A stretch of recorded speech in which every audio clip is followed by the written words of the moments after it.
Hello guys, in today's video we are discussing the basic knowledge that is required to click a picture with a camera or a phone. Let's jump right into it.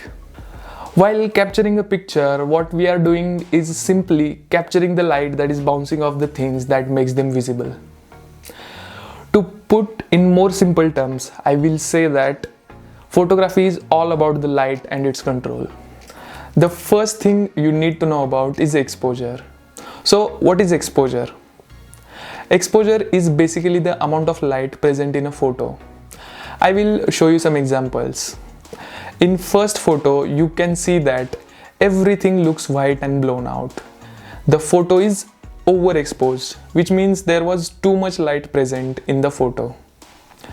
In second case, you barely can see anything, which means there was not enough light and the photo is underexposed.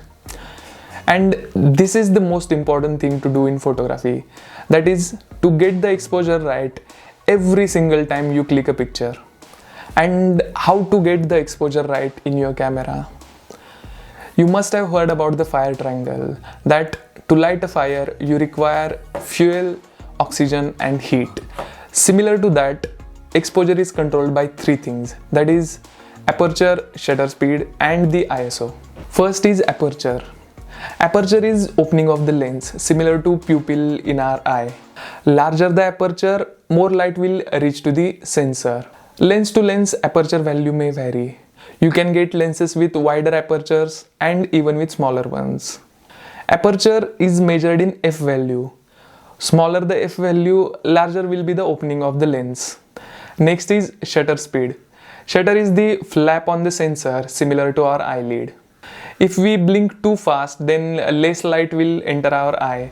Similar to that, if shutter speed is high, the less amount of light will reach to the sensor, and if shutter speed is low, the more amount of light will reach to the sensor. The next parameter is ISO. Consider ISO as an artificial light source. If there is less light available to take a picture, you can increase the ISO value and it will add light in the image and image will be brighter.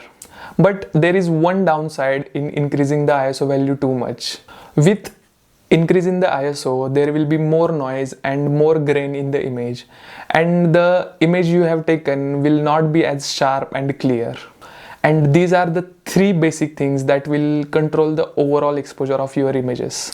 If you are shooting with a smartphone, everything will be done automatically, unless you are using a pro mode.